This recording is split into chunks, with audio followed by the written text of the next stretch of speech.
What was the Bigfoot research field like in the early this is weird to say, but in the early 2000s, was it a different community than it is, like, in now in 2022 or Vastly different. Okay.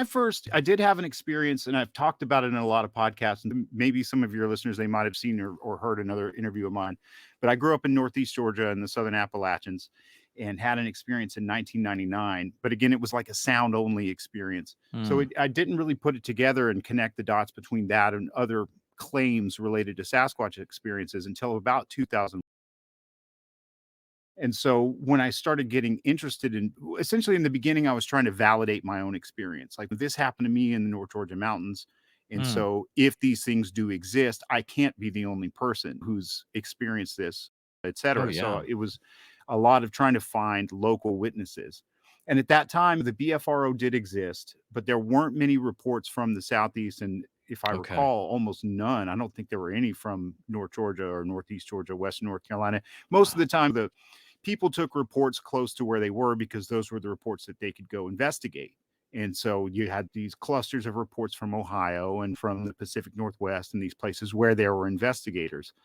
So all the witnesses that I met in those early years were all just through my own sort of outreach. I grew up in a small town, it's a small Okay. community. My dad was the local doctor in this small town. And so he Oh, knew sure. everybody.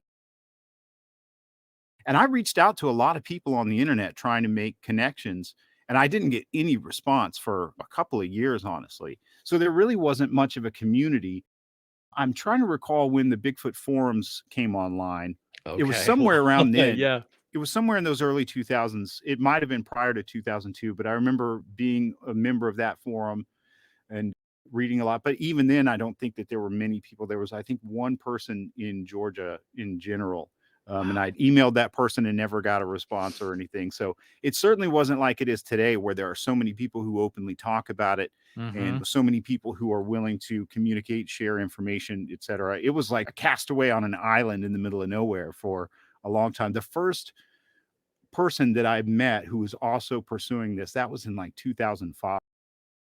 So for a few years, it was like me going out in the field was essentially hiking and camping in Southern Appalachia looking for sign and then just begging my friends to join me. And of course, they would go because Oh, they loved man. the outdoors, but they Yeah. weren't pursuing what I was pursuing. They were willing to entertain me talking about it, but that was it. So it was a vastly different space for that. That's wild. So, like, really those first few years, you don't have a lot of contact.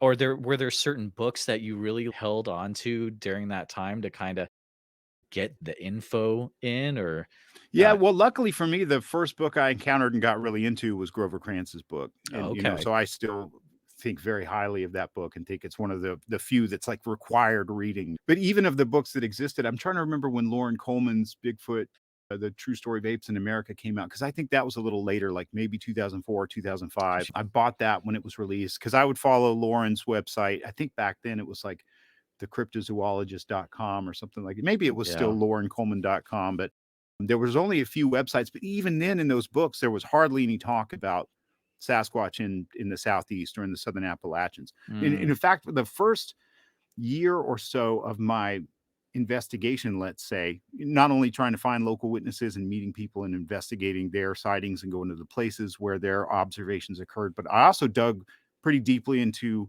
the historical archives of some current and then some like defunct print media outlets. You could do some of those had been digitized, and so you could search those through certain systems, or you could go to these locations. And so I actually found 30 something reports within just the first year of digging that wow. predated the year 1900 of people describing seeing these things in Northeast Georgia. Just in the Oh, few man. counties, like where I grew up and the counties surrounding it, there were a lot of these reports from the 1800s. And that really set the hook too, because then it was like, oh, this is clearly not the product of the television or the radio or something like that. Yeah. It's a little bit older than that. And then you have obviously the history of indigenous peoples, which the dominant indigenous people of that area would be the Cherokee. And there are some ape like characters represented in certain folkloric tales, oral traditions, myths, etc.